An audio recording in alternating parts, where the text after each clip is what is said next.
Welcome to ચેતુસ kitchen. આજે આપણે vegetable muthiya dhokla બનાવવાના છે। એના માટે આપણે બધા વેજીટેબલને ખમણી લીધા છે।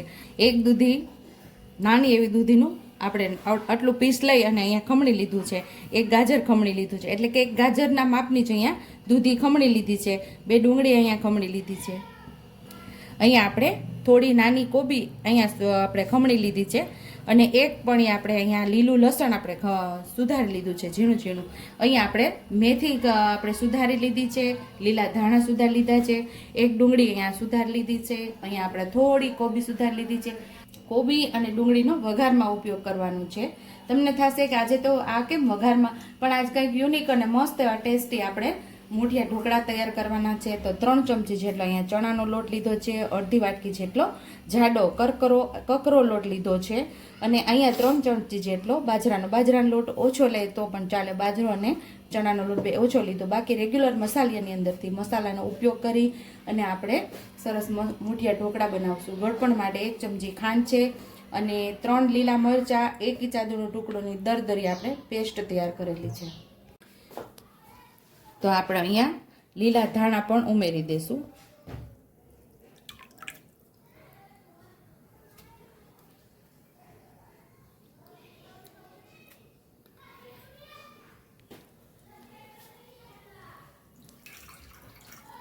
મેથી પણ આપણે ધોઈને અહીંયા ઉમેરી દેવાની છે। ખાંડ ઉમેરી દઈશું,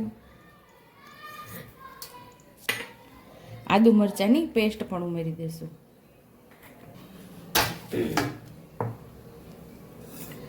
બધા મસાલા ઉમેરી દઈશું। અડધી ચમચી જેટલી હળદર ઉમેરશું। આપણે લીલા મરચાં ઉમેર્યા છે એટલે લાલ મરચું ઉમેરવામાં આપણે ધ્યાન રાખશું, નહીતર આપણા ઢોકળા તીખા થઈ જશે। એટલે અડધી ચમચી જેટલું લાલ મરચું પાવડર, અડધી ચમચી જેટલું ધાણા જીરું પાવડર અને આપણે મોણ ઉમેરશું। તો એક નાના ચમચા જેટલું આપણે મોણ ઉમેરવાનું છે અને આપણે મીઠું ઉમેરી દેવાનું છે। બધા વેજીટેબલને આપણે પહેલા મિક્સ કરી લેવાના છે।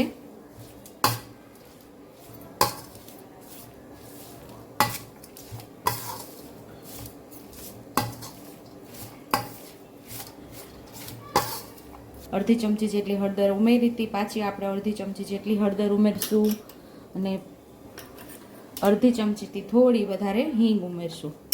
બધું સરસ આપણે મિક્સ કરી લેવાનું છે।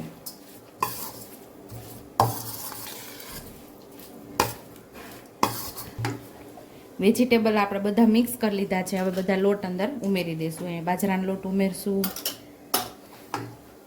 અહીંયા આપણે જાડો લોટ ઉમેરી દઈશું। જાડો લોટ તમારી પાસે ન હોય તો તમે અહીંયા રવો પણ ઉમેરી શકો છો।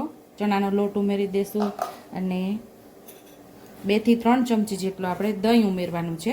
પાણીનો આપણે બિલકુલ ઉપયોગ નથી કરવાનો।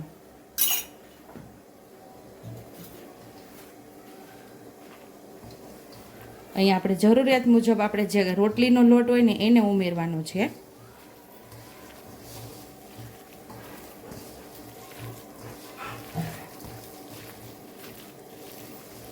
બધા વેજીટેબલમાંથી પાણી છૂટે છે। 2 ચમચી ખાલી આપણે અહીંયા દહીં ઉમેર્યું છે। કેટલું ઢીલું થઈ ગયું છે।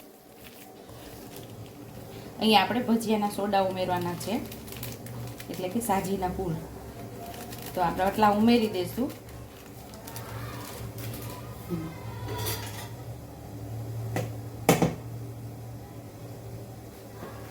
અહીંયા આપણે 2 ચમચા જેટલો ઘઉંનો લોટ ઉમેરશું।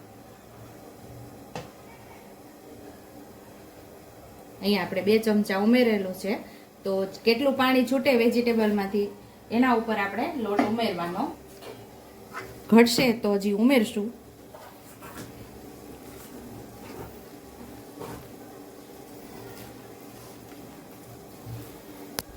અહીંયા આપણે તાજા શાકભાજી હોય એટલે આપણે મીઠું ઉમેરીને બધું મિક્સ કરેલું છે, એટલે શાકભાજીમાંથી જ પાણી છૂટેલું છે। એટલે બે ચમચા જેટલો આપણે લોટ ઉમેર્યો છે, તો આપણે 3 ચમચા જેટલો આપણે આ ઝીણો રોટલીનો લોટ ઉમેર્યો છે અને 1 વાટકી જેટલો આપણે જાડો લોટ ઉમેરી દીધો છે। જે અડધી વાટકી લીધો તો એ પાછો અડધી વાટકી પણ અહીંયા ઉમેરેલો છે।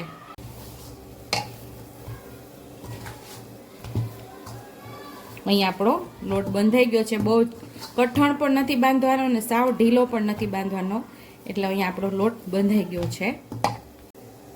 તો અહીંયા આપણે મુઠિયા વાળી લેશું આવી રીતે. અને અહીંયા આપણે સાઈડ ઉપર મેં ઢોકળિયામાં ગરમ પાણી કરવા રાખી દીધું હતું, એને પણ થઈ ગયું છે અને ડીશને પણ તેલવાળી કરીને રાખી દીધી છે.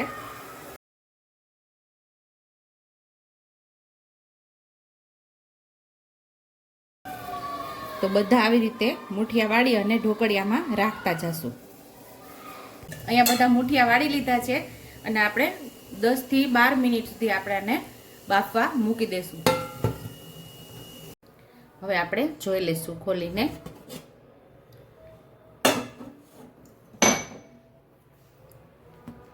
ચાકુ આપણું એકદમ સરસ ક્લીન આવ્યું છે. તો આપણા ઢોકળા સરસ બફાઈ ગયા છે. આપણા મુઠિયા ઢોકળા આપણે 12 મિનિટથી સ્ટીમ કરેલા છે, એટલે ટૂંકમાં 12 મિનિટ લાગશે આ ઢોકળા સ્ટીમ થતા. હવે આપણે એને થોડા ઠંડા થવા દેશું અને પછી આપણે કટ કરીને એનો વઘાર કરશું.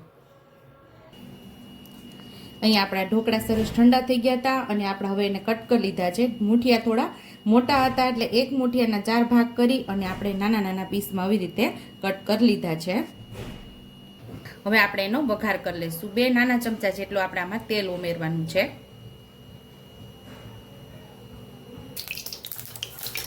અહીં આપણું તેલ સરસ ગરમ થઈ ગયું છે, તો અડધી ચમચી જેટલી રાઈ ઉમેરશું.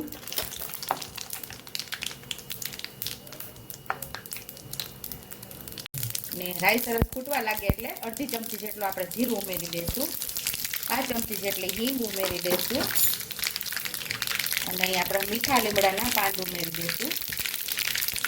એ દાળથી ઉમેરી દેવાનું છે. અહીંયા કોબી ઉમેરી દઈશું. આપણે પહેલા કોબી ઉમેરી, પછી ડુંગળી ઉમેરી છે અને આપણે તલ હવે ઉમેરશું, કારણ કે તરત તલ ઉમેરે ને તો સામા ઉડીને આપણે ધગી જવાય, એટલા માટે હવે હું તલ અહીંયા ઉમેરું છું.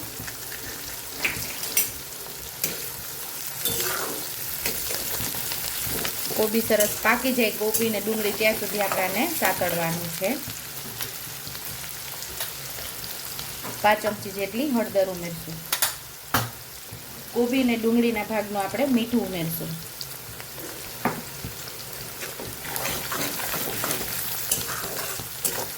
તો અહીં આપણી ડુંગળી અને આપણી કોબી બહુ મસ્ત એવી પાકી ગઈ છે. તો હવે આપણે આમાં ઢોકળા ઉમેરી દઈશું.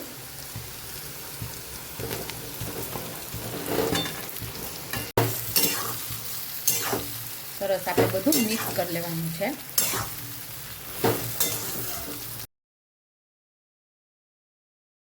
લીલા ધાણા પણ સરસ ઉમેરી દીધા છે અને સરસ બધું મિક્સ કરી લઈશું આપણે.